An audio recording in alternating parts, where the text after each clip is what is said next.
This an all-out blitz. Real hard hits, them other podcast trash, we gon' make them all quit.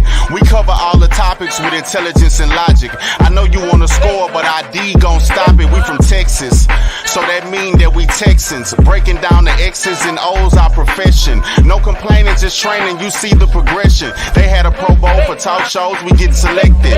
We gon' celebrate every win like a birthday. Ray J with the news, first with all the updates. Spin move on the competition, yeah, we juking them. You not really in touch if you not tuning in. This is Crenshaw, Briggs, and VT. We want the touchdown, we not trying to go for 3. And it's best if you get up out the street, cause them bulls out the pen and they bout to stampede.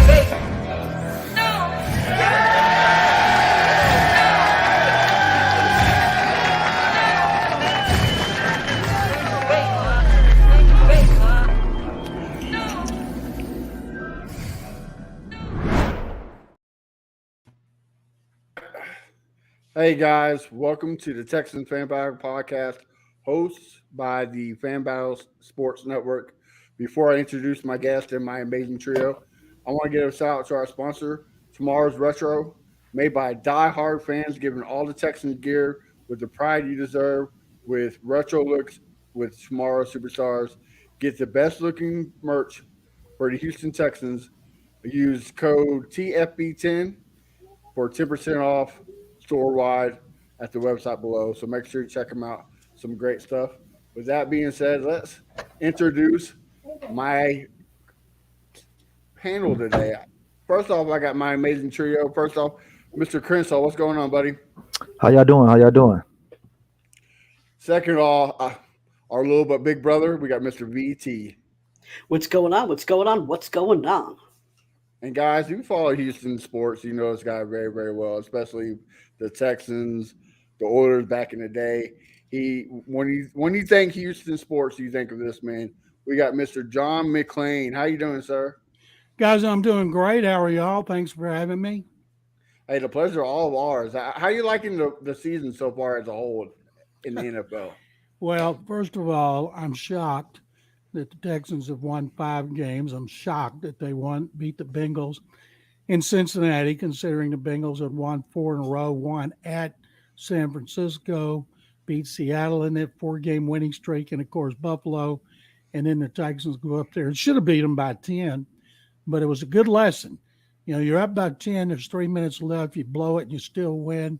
As D'Amico Ryans likes to say, it's easier to teach lessons after a win, to clean up things after a win. So they're 5-4, 5-2 over the last 7. Both of those losses on the road to bad teams on field goals with no time left. And boy, don't you know, they'd like another shot at Carolina and another shot at Atlanta, considering the way they blew those games on the last series. But they got a great opportunity here. 3 consecutive games at home, beginning with Arizona, and then moving over to the big game against Jacksonville. They can't be looking ahead. And then the last one against an improving Denver team in which Russell Wilson's playing better than we thought. And his schedule is very favorable. It's what happens when you finish last and play a last place schedule. Only teams they got left with a winning record, Jacksonville and Cleveland, are both at NRG Stadium, and Cleveland, of course, had a major setback today when they found out Deshaun Watson was undergoing season-ending shoulder surgery. So they got a chance to win the division, not just earn a wild card berth, and I'm stunned. I thought next year they would be competing for the playoffs. Right, if not the division, right? Well, I'm glad you brought up the Deshaun Watson. Let's jump into some NFL news. Oh, no. I'm devastated.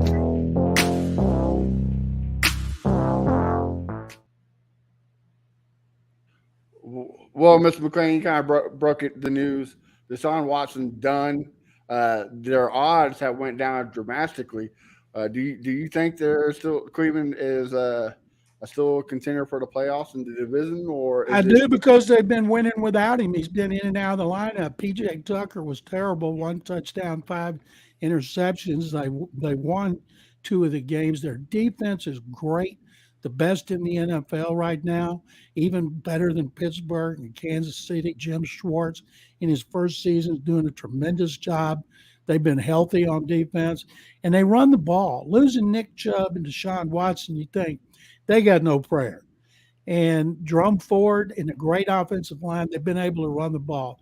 When you can run the ball and play great defense, you're going to play a lot of close games, and you never know what's going to happen. Now they're going with Dorian Thompson Robinson in this game, a rookie second start he'll make, and he was terrible in his first start. But boy, when the weather turns bad, you need a running game and you need a defense when you're playing all those games outside in late November, December, and early January. So I think they will. Their schedule is very favorable, and so I think they'll definitely be competing for a wild card. I do not think they're going to win that division.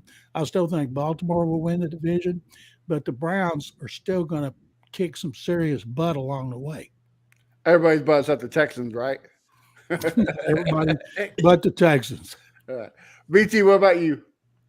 Yeah, like John said, DTR looked horrible in his first regular season start, but he actually looked really good in the preseason. Obviously, preseason is different from the regular season. You go against backup and stuff. So he has the athleticism to actually help this offense out. He has his legs, so he could be a real threat still in this offense. As John said, their defense is amazing. We're going to have to go up against that defense, and to tell you the truth, that's the team I'm most worried about going up at all on the schedule is the Browns, because their defense literally puts points on the board, right? Their defense, I mean, I know their offense is lacking, but their defense like puts up pick sixes like it's nobody's business. So I am worried about their defense. How it affects us, obviously, is Deshaun Watson was a great quarterback at one point. He hasn't been since he's been there. He's been playing poorly. You think that they have a really good chance to get into the playoffs with Deshaun Watson. He had a good second half. They had a horrible first half. He's been very inconsistent. So how does it affect us? Well, it affects us because if we just don't know how DTR is going to perform. Like I said, he was horrible in his first regular season. They don't like PJ Walker, obviously. They gave up Dobbs, who was actually outperforming at what everyone thought in Minnesota. So what we could see here is that my expectation is that they were going to win 8-9 games. Potentially that could be, I don't know, a little less if the offense is worse than it has been. Will they stay 8-9 games? They could still do that because their defense is still rocking. So how it affects us really depends on how DTR is going to play. We're going to see this week, but like when DTR plays, if he rocks out, we may actually be in a worse position if DTR rocks out and plays better than Watson. That's the one thing that I'm kind of fearful of. I'm not saying it's going to happen. Just saying, if you look at him in preseason, he was rocking. Crenshaw, you got anything to add? Yeah, they got a great defense. I still think they're gonna keep winning games. I still have them at 9-8 for the season. Potential to get that last wild card spot. So we got to take care of our business and make sure we beat them. So if it's any kind of tiebreaker, we could take over that right there. And I hope DTR doesn't play like preseason. Hope he played like his last game he played. But it's a good football team. You would think they're nailed it in, but we'll see against Pittsburgh what these guys are going to do, man. But, tough break for him. Feel bad for Deshaun, because I really wanted him to play when we played him on Christmas Eve. I didn't want him to be out that game. But, hey, that's their business. You wanted us to give that butt whooping that we got him for Christmas, right? Yeah, and then because we lost the game last year to him, so I wanted to beat him this year. The revenge game, exactly. Mr. McClain, you got anything to add? I think they're going to seriously compete for a wild card. They've already won 6 games. The schedule's not hard. They've already played Baltimore 2 times. I'm not sure what they got left. Pittsburgh, I know this week. Cincinnati, but I think they could. If they win 10 games, it won't surprise me. We see Aiden O'Connell on a team that's not nearly as good as going 2-0 for the Raiders. I've never seen so many rookie quarterbacks having to play. And y'all mentioned Josh Dobbs. He bounced around like a pinball. He went to Detroit, Tennessee, back to Cleveland, Arizona, and Minnesota. And he just won the second start of his career. And I don't know what they're feeding him up there, but they're not going to let him get away. And I keep thinking that bubble's going to burst. But right now, he's doing everything right, and he's one of the all-time great success stories. And Andrew Berry, the GM of the Browns, is getting ripped like crazy because he let Joshua Dobbs get away. Yes, sir. I'll just want to add one quick thing, which is, of course, they have done well so far, but both of their quarterbacks, both DTR and PJ Walker, have been given up the ball, right? And so if they keep turning over the ball, and both of their options, they only have two options, right? And so if they keep turning over the ball, you could see a situation where their defense is rocking out, even putting up points on the board, but they're giving up the ball so much that they lose a bunch of games, and they don't really have another option because they gave up Dobbs. That's the ideal situation for the Texans. I'm not saying it's going to happen, but that is the ideal situation. Yeah. All right, well, let's move over here. You ride with me, you can slide with me if you feel like 550 on the 5 stick, you can get high with me, that's a deal, right? Ride with me if you ride. Some Texan news. We just, right before we came on, something broke, but let me point to the real news. Denzel Perryman suspended 3 games for the hit on Jamar Chase. Mr. McClain, I'll start with you. Was it warranted? Or do you think he deserved it, or was the NFL a little harsh on this one? Absolutely, he deserved it. He's had 7 of them. He's been warned. You got to keep your head up. You got to be careful. It's hard, but other players do it without having those hits. And because Perryman is a repeat offender, that's why they stuck him with 3. And he's peeling it. Kareem Jackson, same thing happened to him. They stuck him with a 3-game suspension. He appealed and got it knocked down to 2. So hopefully this one will be knocked down to 2, because I feel bad for him because it cost him $353,000, and he doesn't make a lot of money. And so hopefully he can recoup some of that money that he's going to miss by not playing. Well, and I'm glad you brought that up. Before we came on, his appeal, they did knock it down to 2. Oh, good. He is serving a 2-game instead of 3-game. So a little bit better news. BT, I saw you kind of shake your head. What do you got to say about it? Yeah, I mean, I can understand why some people are saying that he deserved it because it was past. He had a bad hit during the Colts game, which was an illegal hit. I'm not going to lie. When he was on the Raiders, he had issues as well. But the thing about it is the hit on Jamar Chase, in my opinion, wasn't as bad, in my opinion, in order to warrant this type of suspension. I understand his past, so I get that. But having this hit be the marker of like, okay, now we're going to suspend you because for everything you did in the past, that's like going to a repeat offender and saying you're going to prison for the rest of your life because you stole a bike. And I just think that's why I didn't like it. I wouldn't equate it to stealing a bike, the hit that he put on that guy. And anytime you're in the neck area, it doesn't have to be the head. You get in the neck area, you're guilty. Yeah. Fair enough. I think that, in my opinion, Perryman, a 2-game suspension is obviously better than 3. I would have been okay with the 1-game suspension because of his past, but I thought 3 was far too much. And the other thing is consistency. What about other guys that are doing this? If you're going to do this to one guy, you got to do it for everyone, and they don't do it for everyone. You talk about the hit that CJ had that didn't even get flat, right? So, like, I mean, the thing is, there's no consistency here. Like, if you're going to continue to do this, you're going to have to do this league-wide every single time it happens, or don't do it at all. I mean, they kind of did, right, with Kareem Jackson. He got suspended. So, I mean, you see a little bit, but I can see what you're saying. They do need to do a little bit more because there is guys who are a lot more dirty hits than what these guys are laying down. But, Crenshaw, what you got? Yeah, like BT said, if they be consistent with it, then the Right. suspension makes sense. And I think when that CJ hit, I don't think they saw that. I think it was Murphy that hit him in the head. I don't think they saw that one. And the Jamar Chase, it was an open field, so it's easy to see that one right there. And then plus the fans made it be known, like, hey, refs, look at this right here. But as long as they be consistent with it, I'm okay with the suspension. It just other guys got to step up in Denzel's place. I got a bigger problem, with Go ahead. the fumble that was an incompletion. Mhm. Cleared everybody, cleared it. Gene Steratore, the expert official, one of the all-time greats. He said they're going to overrule it. It was passed. Trent Green, the analyst, said it. Kevin Harlan said it. I've never seen a fumble go that high in the air and go 10 yards down the field. I was talking about a lack of consistency. Overall, officiating is bad across the board. Don't know what can be done about it, but it's amazing how many things they miss, and that one was egregious. Yeah, because I mean that took points off the board that could help us, put the nail in the coffin even more. But like you said, it was a horrible call, and so we called. Chris, were you going to say something? Yeah, even to the Robert Woods touchdown, that was a horrible call. Did he step out of bounds? Because I Yeah, didn't see it. he did. And that's He the did. rule. It's black and white. There's no just a teensy bit. And plus, they didn't have a camera for everybody to see it on the end line, which is ridiculous to not have a camera where you can see everything that happens on the back. But the official was right there. So that's the rule. They can't do just a little bit. And boy, it's a great pass and a great catch.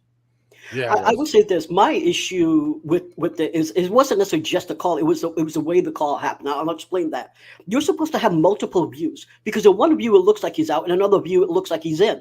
And from my understanding, you are supposed to have multiple views in order to call that, and they didn't. So that was my concern with it. It wasn't necessarily just that he was out. It's that you didn't have enough evidence to say that it was out. Well, I don't think That's why they couldn't change it because they didn't have enough views. Yeah. So if they just said touchdown, they wouldn't have changed it. Gotcha. And plus, I don't think they really reviewed for to see if he was stepped out right. I think it was to see if the defender tipped the ball first because they said that he stepped out, but they thought the defender tipped the ball into. I did too. I did too at first. So that's what they reviewed, not that if he stepped because the line judge was right there and he threw his hat off. Which I agree with Mr. McClain. You should have a video right there, right? You have one. You have one on the pylon. You should have one right there just for that reason. I mean, there's been a lot of people going out of bounds this year, so you got to have something to help, make the right calls down the road. I agree with Bill Belichick. Every year he tries to get the NFL owners to approve that you can challenge any play. It doesn't make the game longer. You have the same number of challenges, same number of timeouts. But there's a lot of things they still can't challenge, and it's preposterous to not let them do that. Yeah. And that's the tough thing, though, right? Because they did try to allow it where you challenge penalties, and the referees, I guess they didn't like it because they overturned maybe 3 and all the penalties that they got challenged. So I hate that they won't accept the change on the referee spot. Like you said, what needs to be changed, I have no idea. But at this point, you're costing games, and it's a little. I like the fact that everything is decided in New York. Nothing's decided on the field, replay, or nothing. Mm-hmm. And that's why I don't understand how that fumble wasn't overturned because they have in New York these monstrous high definition screens for everybody, multiple people. One guy makes the decision, and he's supposed to make it quick. And how you could miss that, I'm still confounded by it. Yeah. Well, I don't want to spend too much on this, but I just want to address this really quick because a shout out to 5 Points Vids. If you guys don't follow that YouTube channel, they actually went into this a little deeper. If you want to check out that video, go right ahead because I'm basically going to regurgitate what they said. And what they said was that if you look at tennis, for example, the reps are fixed. Right. And on top of that, you also have someone overlooking them. When you talk about a game like football, you have the refs that are completely moving. So they're not in one angle at any given point. They don't see the angles that we see at home. We see it from, 4 or 5 angles. They're making a decision like this. Not every single decision goes to New York. And then you also have an issue of reps have to be athletes themselves to keep up with the play that's going on. And you have these referees, a lot of them are older. They're not 21 years old like these athletes. They're 45 and older trying to keep up with these athletes. So they're also older as well. So you put all of this stuff together. You have older refs. You have refs that have to be athletes themselves. You have bad angles and you have the views. Plus, we see it in slow motion. They don't see it in slow motion until afterwards. And so everything looks different when you're able to take the benefit of slow motion, different angles, looking at it from 3, having 5 guys explain it from the booth.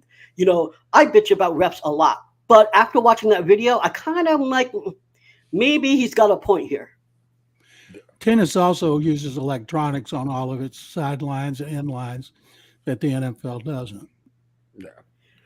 True. I mean, that's why I'm a person that says just don't let the game be decided by referees. Like the Chiefs game, the Colts game.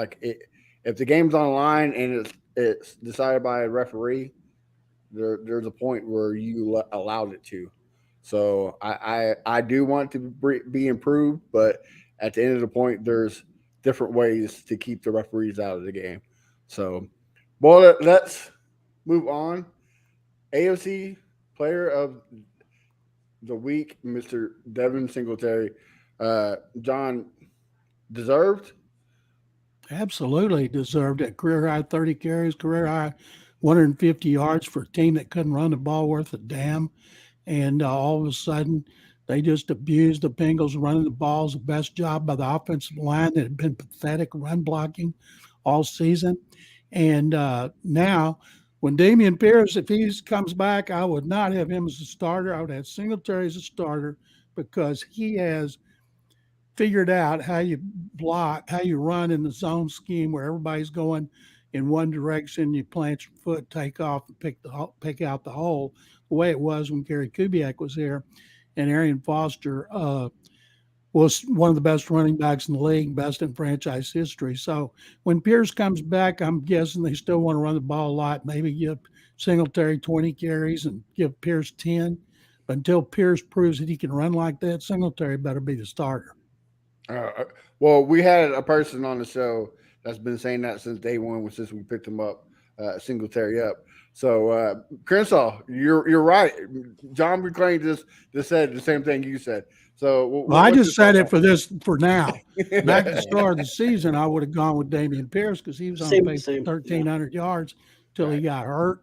But Singletary hadn't done jack till this game. Now they got to see if they can sustain this run blocking because they were one of the worst running teams I've ever seen until they went to Cincinnati. Yeah. So, Crenshaw, what do you think? Well, I'm going to ask John this. Why this game, the run game, looked better? They said, okay, Bengals on Sports Radio 610. They said, well, they're gonna run the ball better against Bengals because Bengals are 27th against the run. I said the Panthers were 31st. They didn't do jack running the ball against the Panthers. 110 yards and everybody's ready to pop champagne corks. And so I think the blocking was better. And one of the things I like about this team, everybody blocks. The wide receivers block. One of the reasons they wanted Noah Brown, he's a mother when he's blocking, same as Robert Woods. Dalton Schultz in the Metroplex used to make fun of his blocking. Oh, he doesn't want to hit anybody. He buries people. On the touchdown that Singletary had, he hit this guy, knocked him to the ground and pounced on him. And he made some others. I always go back and watch the game in slow motion, watch every play several times. And Dalton Schultz is kicking ass. And D'Amico demands it. Bobby Slork demands it because that's the way it is with the 49ers. And maybe they put it all together. We'll see against the Cardinals if they can sustain it because they've got a chance here playing at home to be able to continue to run the ball. One of the things most amazing about Stroud's performance, usually a young quarterback has a best friend is a running game. Stroud's had all that success without a running game until they went to Cincinnati. Yeah. And Pittsburgh, they ran the ball well against Pittsburgh, which makes no sense whatsoever because the Steelers' defense is great. BT. Okay. One more thing. So, if say for instance the whole entire offensive line was healthy, what would be your ideal starting five offensive linemen?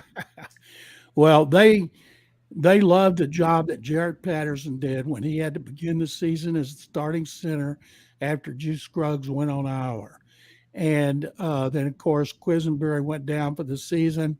And I've never seen a team have to have so many changes in the offensive line so early in the season. We kept thinking continuity, stability. Are they ever going to get it? And the pass protection has been really good. Stroud has second most time to throw according to Next Gen Stats. And I would want Titus Howard at right tackle. I would want Shaq Mason, the only one to start all year there. And Jared Patterson, I'm not so sure I wouldn't have him at left guard because he was a guard all through the offseason program, training camp, and preseason, and they liked him. And have him at left guard, Tunsil left tackle, and put Scruggs at center because they say they want their best guys on the field. Michael Dieter has done a really good job at center the last 2 games. He grades out well in run blocking and pass protection. But I'm not sure who the left guard would be, but I know it's not going to be Titus Howard. He should be a right tackle. Absolutely. BT, what's your thoughts on Singletary? Yeah, so there are a couple of reasons why we did better. One of the things is Titus Howard actually had a better run blocking game this week. One of the best that he's had at left guard. But they also ran a lot of outside zone, and they were very successful at it. One of the largest runs was outside on Laramie's side for 22 yards. They ran another outside zone for 13 yards. They did change up a lot of things. We didn't use the fullback really because Andrew Beck was out. So I know this comment said that you should use Dameon Pierce like a fullback. We didn't really use the fullback, right?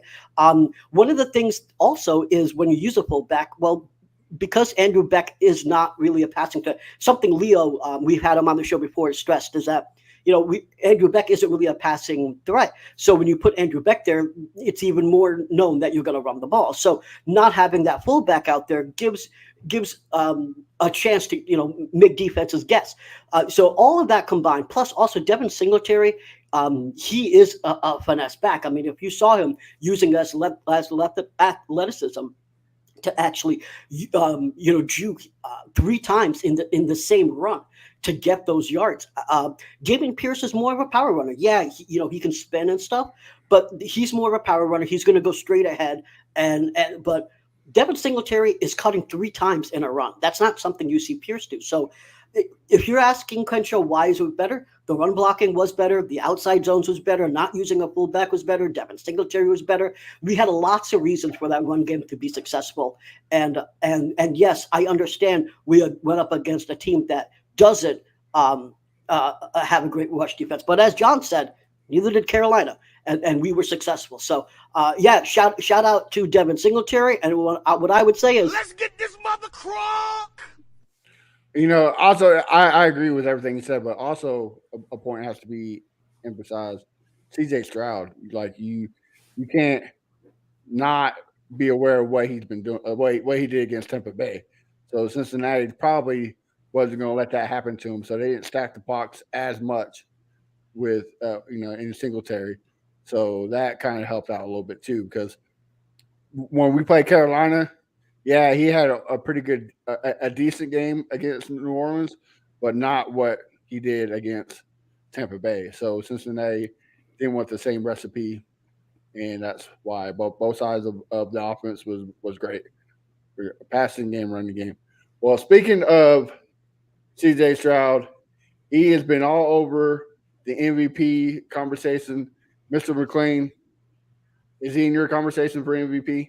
He's in a conversation because the way the 50-man panel votes is that last 2 years they've turned in their top 5. Used to be you just turned in 1. Right now he's number 6 in Vegas. He's not going to win MVP. Hadn't been won by a rookie since Jim Brown in 57. But he's going to run away with Offensive Rookie of the Year. And I think D'Amico Ryans, if they win the division, he's got a good chance to win Coach of the Year. And I wrote a column today. All my columns are on sportsradio610.com where they're free.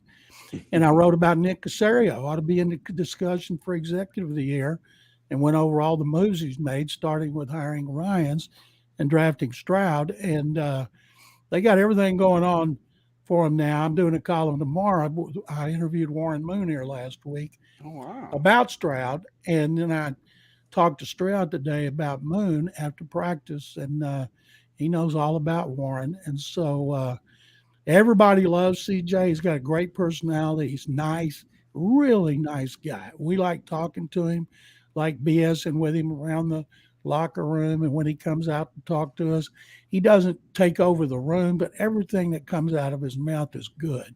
It can be entertaining, can be informative. He's funny. And we, and I say we, I'm talking about all the media, love dealing with the guy. he's been stunning at how much success he's had.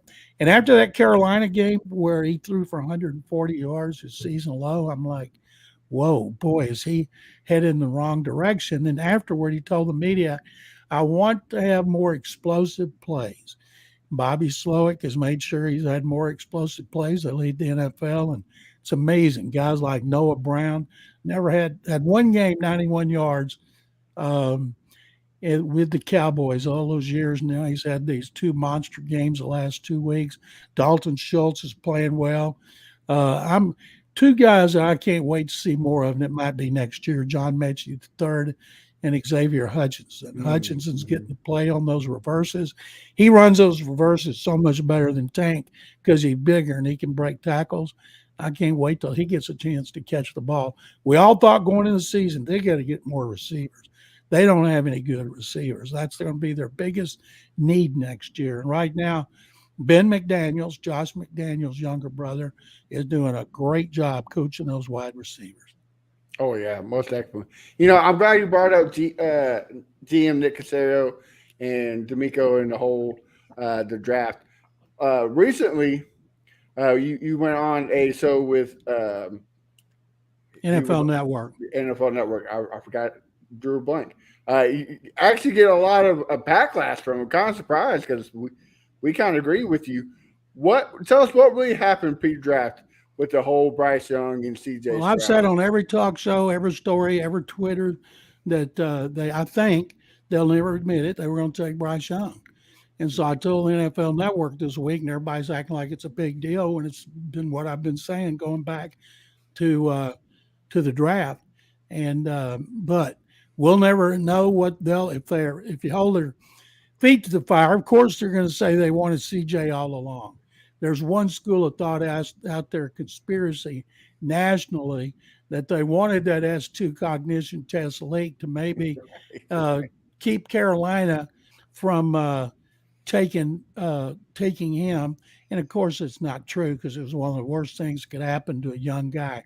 People saying he basically is dumb, he can't diagnose, and he's been great at that. He is a terrible advertisement for that S2 cognition test, and they don't even subscribe to it. Only 15 teams do. This company's based in Nashville, and I don't think people are going to put a lot of stock in it if the agents even let them take it. And I'm guessing there's not going to be an agent that's going to let his player take that test unless he's damn sure he's going to score great on it like Brock Purdy did. But Stroud handled it all like he handles everything so well.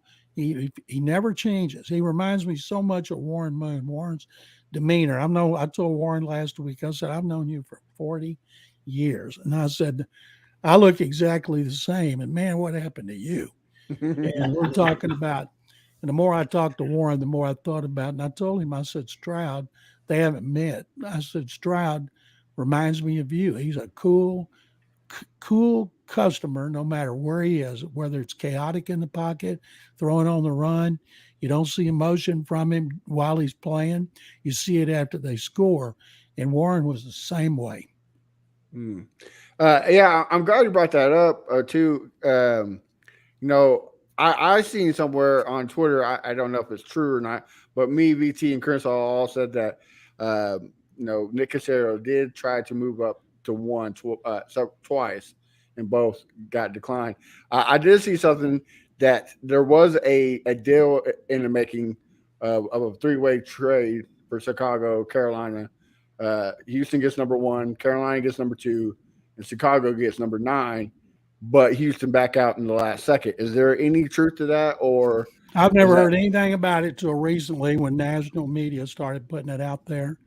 There's so many things, national media. Caserio's leaving after the draft. Right. There's so many people throw stuff out there to see if it sticks because it gets a lot of attention on talk shows, online. You get clicks.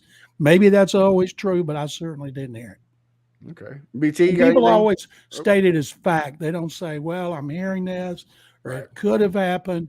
They say, this is what was happening, and there's no way anybody's going to step up and tell the truth. Right. Yeah, exactly. BT? Yeah, so Jay Glazer said that Caserio's main quarterback was Bryce, and And then there were other reports saying that Will Anderson was actually the apple of Nick Caserio's eye, that he was looking at Will Anderson more than he was even looking at any quarterback, and that he wanted Will Anderson well over a year ago, prior to the draft, and that the conversation was that D'Amico was the one to actually step up and say, you know what, I think Stroud would be the quarterback that we should take, regardless of whether Bryce is there or not. I understand you may not know necessarily for sure, but what's your opinion? Do you think that D'Amico stepped in to get Stroud, or do you think that Caserio wanted Stroud from day one and didn't want Bryce? D'Amico has no power to make any decision. Caserio has the final say on everything, as I wrote in my column today. Now, he's smart enough to work closely with D'Amico. I talked to D'Amico about their working relationship and how Caserio has so much to oversee, he and his personnel department. And D'Amico could say, hey, I really like Stroud. You're not going to, a good GM doesn't force a player down a coach's throat because coach doesn't have to play him. On game days, D'Amico has control of the game day roster. If he got a player he didn't like, then he might not play him.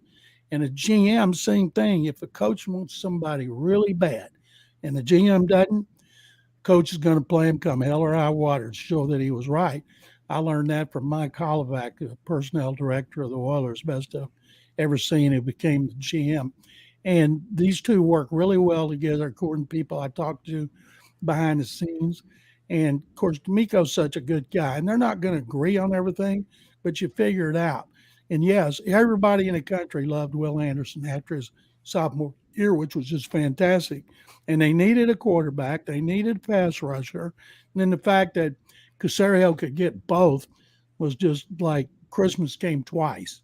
And I remember reading a national guy who said the Texans have mortgaged their future, given up a 1, a 2, and a 3, and I can't remember if there's another pick for Will Anderson. And I'm thinking, you idiot, don't you know what they got coming from Cleveland? That was never mentioned.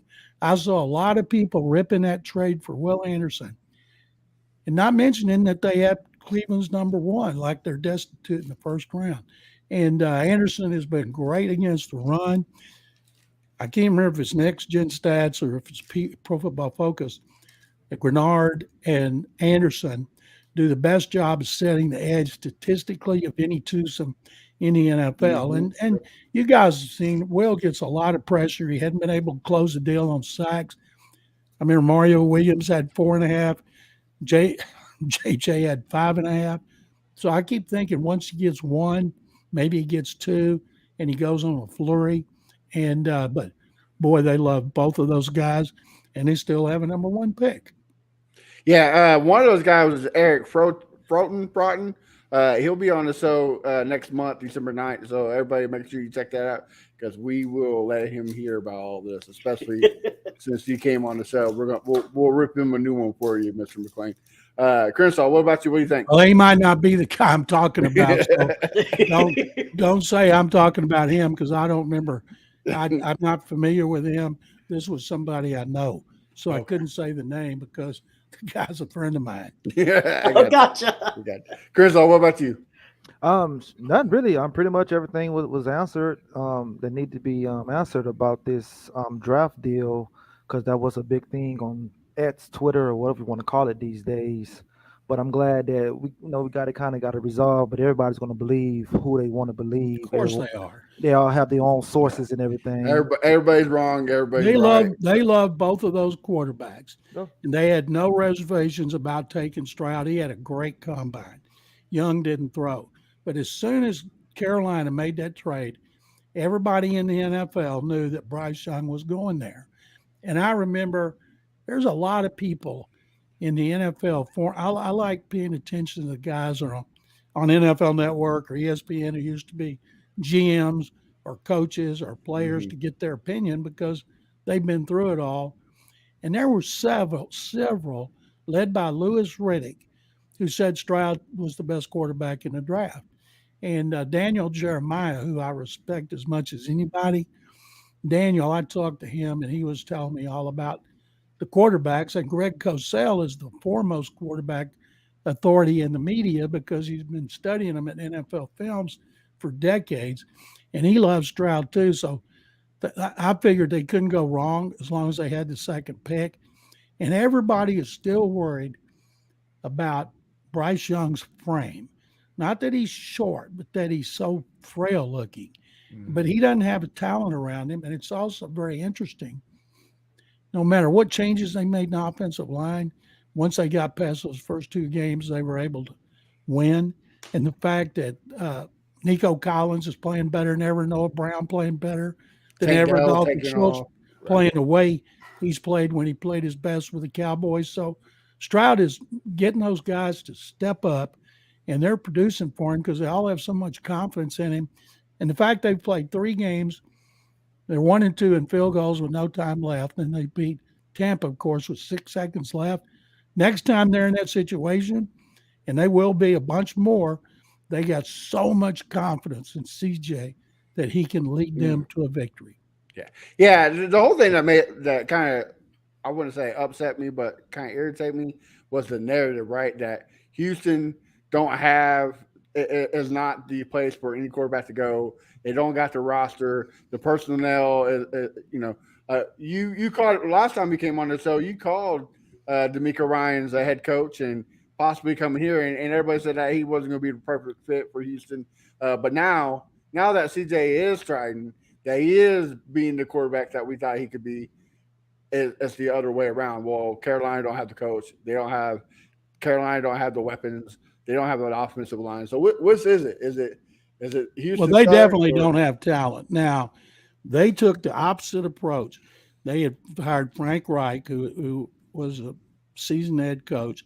They brought in Jim Caldwell. They brought in Dom Capers. They got all these veteran coaches on that staff, where I thought D'Amico needed a former head coach in his staff. And they talked to Kubiak, but Gary said, I'm here anytime you need me. But Gary didn't want to make the drive in and have to work those long hours again.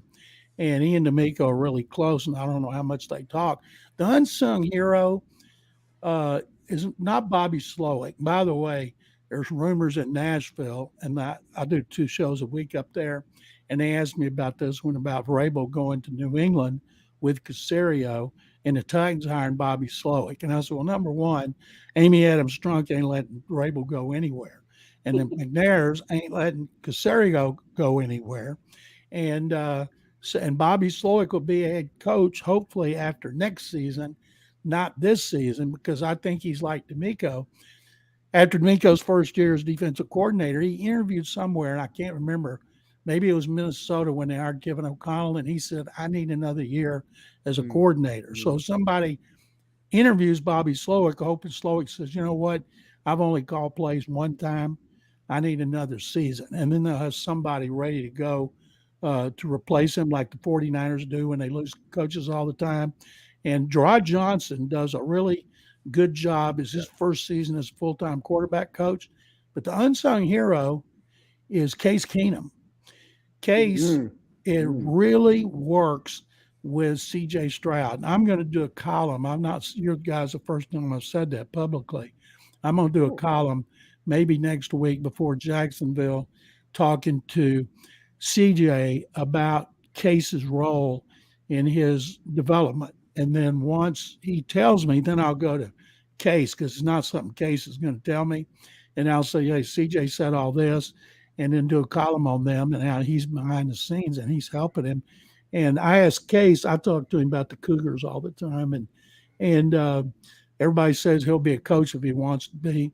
And I've said, would you rather be at U of H, his beloved Cougars, or would he rather be like, say, with the Texans? He said, right now I'm having too much fun playing for the Texans and winning and getting to work with CJ Stroud. So he could have that job for another 5 years if he wants it. Yeah, we've heard, again, we don't know if there's any truth to this, but we have heard, Case Keenum's kind of been a voice for CJ. If CJ doesn't like anything, he kind of gives Case the, hey, I'm not comfortable with this. In cases with his veteran presence, he will say, hey, guys, maybe CJ's not comfortable, but let's try this. So it might be, but he spends all his time with Gerard Johnson. That's his job. Okay. And I think one of the things with Case, he doesn't get involved in the X's and O's. His more of the being a sounding board for questions and things like that. Because Okay. even though Gerard had a cup of coffee as a quarterback, and Bobby Slowick, his background is defense before Kyle Shanahan moved him to offense. Gerard is doing a great job coaching him. And I'm guessing when Slowick leaves, probably after next season, that Gerard would be a natural guy to promote to be offensive coordinator. They got a big staff. The McNairs give them all the money they want, all the resources to hire Love it. whoever they need, and they do a great job. I got every team in the league has clock management issues. I haven't seen the Texans have a clock issue where we used to go with O'Brien. Oh my God, why is he doing that? Bill, don't you, Bill, how can you miss that? He gets so mad when I'd ask about him afterward. D'Amico, he's acting like it's just second nature to him to get everything right. I love it. Well, let's get to one reason why we're here. Let's break down the game against the Bengals. This is Crenshaw, Briggs, and VT. We want the touchdown. We not trying to go for 3. And it's best if you get up out the street, cause them bulls out the pen and they about to stampede. Well, we talked a lot about it already. Mr. McClain, kind of give us your rundown of the game. How do you think we came out with the W? I was stunned that they beat the Bengals because the Bengals were red hot. Joe Burrow playing really well since their 0-2 start, and they were playing well on defense. When I heard that Sam Hubbard missed the game, it was the first time they'd lost a defensive player. I couldn't believe it. Now, Trey Hendrickson limped off. Can you imagine the Texans if they only lost one player all season on one side of the ball? I asked, well, one of the reasons they shut down the run. And when you have 3 of your top 4 safeties out and you're relying on the guys, you're going to give up deep passes. And that happened, giving up big explosive plays 3 times. And I think people say, well, Tyler Boyd gave him the game when he dropped the ball in the end zone. I said, but who among us thought Stroud couldn't go down and score the touchdown like he did against Tampa Bay? So he already proved he could do that. But I think they were able to stop the run with Joe Mixon, force him to pass. They hit Burrow 9 times. And when they have a quarterback hit, you got to knock him down. You can't just bump into him or hit him hard. He's got to go down. That's what a quarterback hit is. And I think they had like 8 tackles for loss, and they roughed up Burrow. You know, he's not known as one of the most elegant guys at avoiding a rush. And I'll guarantee you he was sore the next day. And I think being able to do that. And then when they got it 27-17, Stroud threw his worst pass of the season. And Burrow, I thought, with the 2 interceptions, one in the end zone, one in the red zone, that they were going to lose. And then when they tied it, I thought there's no way the Texans are pulling this game out. And I thought, well, Matt Amendola, he's never had a kick like this, and it just worked. It's almost like God has become a Texans fan because they're doing everything right. And I like the buzz. Everybody likes going to the stadium every day. Media, players. I was talking in the locker room today, talking to players, just shooting a breeze with them about how much fun they're having. And I asked a couple of the veterans, what do you do in this situation? You win a big game at Cincinnati, you were sky high. You got a big one coming up against Jacksonville. How do you make sure these young guys understand what's going on with Arizona and avoid another Carolina situation? And one of them said, hey, he said, these young guys on this team, and there are 5 of them who are starting and a bunch are playing draft choices, and as well as some second-year guys. He said, they get it. He said, the coaches do a great job of making sure these guys are focused. They understand what's at stake. He said, there's no way. He said, if we lose a game, it won't be because we're looking ahead. And I took him at his word because you always worry about that because you see it a lot.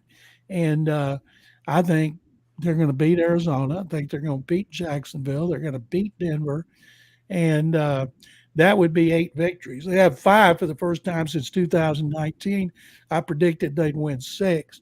And I'm just amazed. I hope they get the hat trick of awards. Rookie of the Year, Offensive Rookie of the Year, Coach of the Year, and Executive of the Year. Yeah, I was hoping Will Anderson gets the defensive rookie of the year, but Yeah, hey, you can't you have got to them. have more sacks. Yeah, you can't have Or them are you all. playing at Philly where you're playing a lot of national games? Mm, Everybody's praising the heck out of you. That yeah, would be Jalen Carter. And yeah. so he's getting a lot more recognition than Will Anderson Jr. has. Texans have only had one national media person come to a game, and that was for the Steelers because they were there for JJ and JJ Watt. TJ. Mm-hmm. And now, if they win this game against Arizona and they're playing such a big game against the Jaguars, in which they can take over first place, they're anticipating several national media members. Okay. Okay. All right. Well, I don't think. The thing about Will Anderson, what kind of upsets me, is people like you said, not enough sacks. Sacks is a very sexy stat. I should say that's all people care about, worry about. They don't care about quarterback pressures, tackles for loss, like you mentioned, and he's been a run stopping beast. And a lot of people don't see the holds. Will Anderson has drawn a lot of holds on on the offensive side, so he is put an impact on his game. His people's not getting the recognition because, like you said, it's not a sack. So his win percentage was right behind Micah Parsons, if not better. So you got to give the credit a little bit to him. But you're right, it's because he's in Houston and not Philly. He's Or in the running. His name is being mentioned, but he's like fourth or fifth. right, Um, uh, the corner from Seattle is number two to Jalen Carter, and but Will, if he had a late season flurry, if they get in first place, more and more people are going to pay attention to him. Like every time I look up, I see CJ on some national show mm-hmm. online or whether I turn on the TV, and D'Amico's doing a lot, but they got this. They have certain amount of time they can do that, and it doesn't take away from the preparation. And I love seeing them get it. I'm glad. I'm doing an interview this week with the McNairs. I'm going to do a column next week before the Jacksonville game with them. They should be the happiest owners in the NFL. Everything Mm-hmm. they've gone through with Mm-hmm. with Deshaun Watson and Jack Easterby and J.J. Watt asking to leave and Bill O'Brien getting fired. One of the things that bothered me, guys, was I saw Texans just getting murdered nationally because they had fired David Culley and Lovie Smith in back-to-back seasons. And as I said on Sports Radio 610, those national people didn't watch the Texans. They didn't watch one game. Why would they? They were terrible. All of us who watched them understood why they were fired. They were Right. poorly coached. What Lovie Smith did last year, let Pep Hamilton control everything on offense, who played like Rex bleeping Burkhead. And it was just, it was egregious. And so then D'Amico, people are like, why in the world would D'Amico Ryans, who is being pursued by Carolina, Denver, Arizona, and Everybody, Indianapolis, yeah. why would he want to go to the Texans organization? They're awful. And D'Amico wanted to come here because not only did he play here, he met his wife here, they got married here, they were building their dream home here. Even when he was with the 49ers, they started a home for wayward kids back during the pandemic. And so this was his dream job. And now people maybe will pay a little more attention to why they went through the coaches they did, and maybe they shouldn't have been hired to begin with. I tell you what, getting rid of Jack Easterby last year is like a dark cloud was lifted off of the stadium, and ding dong, the wicked witch is dead. And that's what I was talking about. Everybody's so happy to come to work when O'Brien was there. He was clashing with Rick Smith. You were either a Rick or a Bill guy. Then they run off Brian Gain and Chris Olsen, and they get rid of all these people. And people did not like coming to work.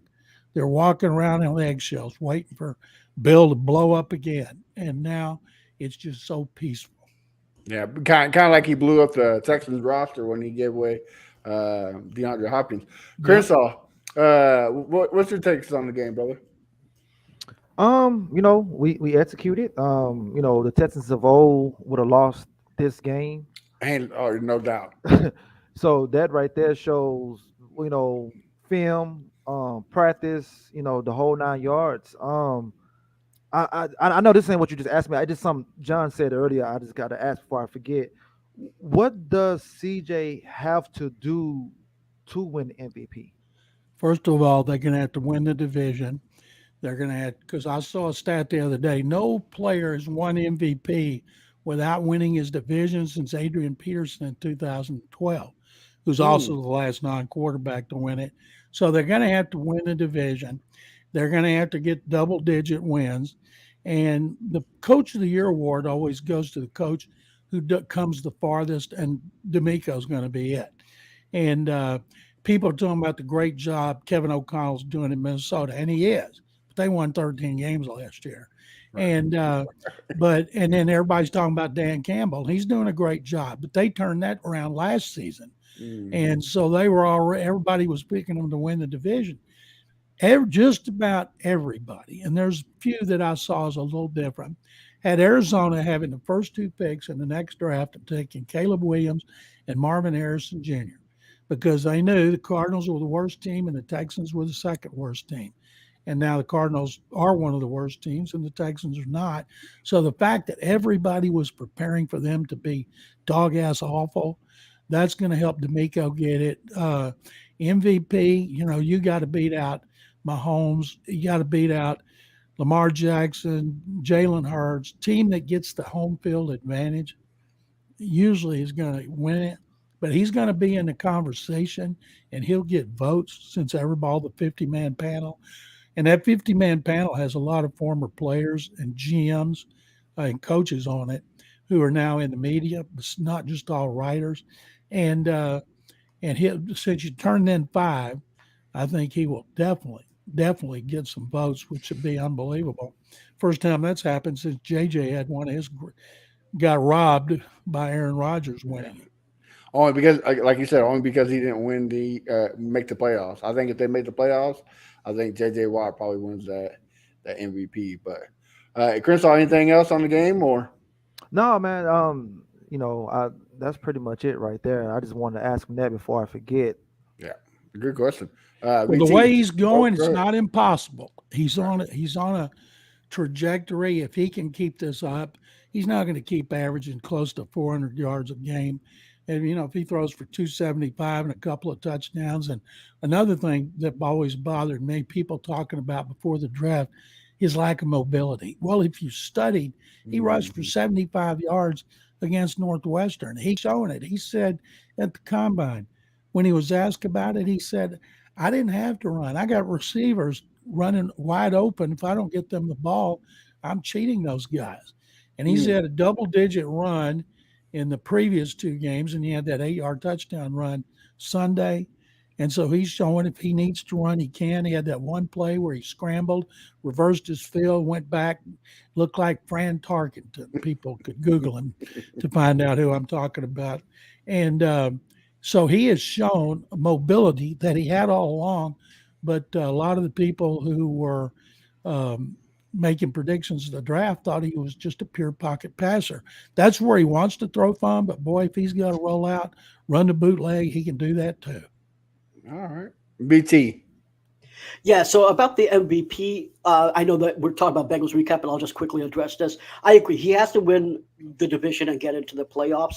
I understand that the odds are against him, but the odds have been against him for basically his entire life, let alone this season. So I understand that, it hasn't happened, but like I said, we're witnessing what I consider to be almost a miracle year. I mean, I'm not going to get into craziness, but I will say, or conspiracy theories or religious stuff, but God is on his side, man. God is on his side. So I'm not going to say that it's out of the question at all. And I think that he has a shot. I think that we are getting better, and some teams like the Jaguars are actually getting worse. But I will. So that's why I think we can win the division. But getting back to your initial question about the Bengals recap, why we won.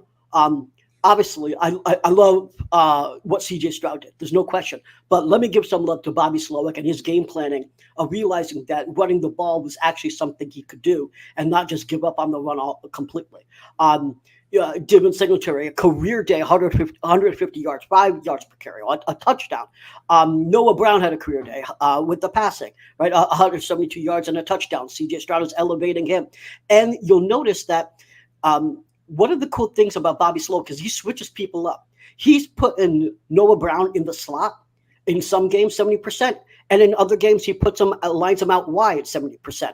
He is able to use different players, especially when there's injuries. Nico Collins wasn't there. So he has to use players when you're dealing with injuries. We didn't have a fullback. That actually forced him to change the game plan. And he did, and we were actually better for it. Remember when we initially had Noah Brown go on IR, he used Tank Dell, and then we saw him greatness. So the injuries, he used the injuries as opportunities for other players to thrive. And that's what we're seeing with Bobby Slowick. I think he's on a great OC. And I feel like sometimes I had to defend him because of like Carolina and stuff, but he's a rookie OC as well. He had to learn. The other things is, I've complained about our line, particularly our interior, not our edges, but shout out to Sheldon Rakins for having an amazing day at 3 sacks at opportune times too. Not just like, sacks that don't matter at first downs. Honestly, this is a sack that is forcing them to punt. These are incredibly important sacks. And John, you mentioned this, and you're right about PFF. Will Anderson and Grenard grade out at 76 for their run defensive grade. We are top 3 in run defense, and it's because of that line. Will Anderson may not be getting sacks, but he's so good against the run that he's so impactful that I don't know if people see this. And I really wish more fans would watch the All 22, because I know that looking at the box scores, you're looking at, say, Chase Young or other defensive ends, but we wouldn't have won that Saints game without Will Anderson going after Kamara. We would not have won so many of these games where the Steelers game without stopping Najee Harris on certain areas. So Will Anderson has been critical, and that's one of the reasons why we won the Bengals games, is because Will Anderson and my man Jonathan Grenard. You see the jersey back there. I believed in him in 2021, and he showed everyone that I was right. One quick last thing is, a lot of fans, including myself, wonder, why is D'Amico playing so much zone even when Devin Singletary is out there? And obviously we all have to answer, and this is, to me, shame on me, right? So I'm going to say this, shame on me for questioning I can't say question. I always question stuff, but shame on me for thinking that that he was making some mistakes here. Well, the reality is when I dug deeper into the stats here, when Houston is in zone defense, they allow a first down just 32% of plays, which is the 8th best in the league. So on first, they allow a first down or TD on 32% of plays when they're in zone coverage. The zone coverage works. I'll tell you what's not working, and that is not a scheming issue. That's an execution issue. Is that on explosive plays, when we're in zone coverage, we allow 15%. So basically, that's a 10th worst in the league. And what the reason for that is because of missed tackles, right? We're top 3 in missed tackles, and that is an execution issue. That's not a scheme issue. And so this is one of the reasons why I think he wants to use more zone. I went back and saw week 2, week 3 when we had Stingley. He didn't use 80% zone, but he used 70% zone. So that is something that we're going to continue to see, is more zone coverage. And so as fans say, why did that happen? Well, there's a reason for it. It actually does work. And once we actually coach up our guys to have less missed tackles, we'll be phenomenal. Mr. McClain, anything to add to Nope. Just to tell you guys, I enjoyed coming on with you as always, and keep having fun doing the podcast and watching the Texans, because they got a chance to shock the world. Well, before you go, tell us who you think is going to win against the Cardinals. Well, you said the Texans are going to beat the Cardinals. I think the Texans, I haven't picked the score yet, because if I pick it, I picked them to win by 7 at Cincinnati, and I might pick this one since they're at home. They've been playing close games every week, so I think I'm probably going to pick it close. Most people will pick a blowout. Last time I looked at the spread, it had gone from 6.5 to 4.5 for the Texans. So I think I'll pick the Texans by maybe 4 or 5. All right. Well, Mr. McClain, why don't you tell everybody where we can find you and what you got cooking that way? Everything I do is on sportsradio610.com. There's no paywall. I write 5 columns a week. I do 6 appearances. I do 3 podcasts, Utopia Football Podcast with Sean Pendergast. And I do 18 weekly shows, TV, radio, podcasts, plus my columns. And it's so much more fun doing it when the Texans are winning and kind of and they're getting so much well-deserved recognition around the NFL. No doubt. Well, Mr. McClain is always. Hey, a hold pleasure. on. John, don't leave right quick. I gotta ask you something off air. Sure. So just give me a couple of minutes. Okay. Okay. All right. Well, like I said, it was a pleasure coming on. Crenshaw, tell me where we can find you. You can find me at Fifth Ward Crenshaw everywhere. BT, what about you, brother? I'll just give my prediction before I tell you where you can find me. So my prediction is 31-20. I think that we are going to beat them significantly because their secondary isn't much of an issue. Their biggest issues are their running back and Kyler Murray himself. So I'm not worried about their defense. I'm worried about their offense. So that's why I think that we will have a 31-20 split. You can find me on Twitter at Brown Chubby Bear. I just put out a cool show. I've been working on this for a week or so. And John, thank you for the retweet on that video. It's really all about Stroud and people doubting him and how he's now an MVP in the MVP conversation. So check it out at Brown Chubby Bear. You can find me at A1 Day 1 Texans. I'm trying to do my best impersonation of John McClain on the Fan Battle Sports Network, but I'm not very good at it. So if you want to read some good articles, check me out there. Find the podcast everywhere at Texans Fan Battle. And guys, make sure you check out our sponsor, Tomorrow's Retro. Some great stuff out there. 10% off if you use TFB10 to save 10%. Until next week, guys, have a wonderful week. And hopefully we talk about a Texans win come Sunday at the recap. Have a good night. This is Crenshaw, Briggs, and VT. We want to touch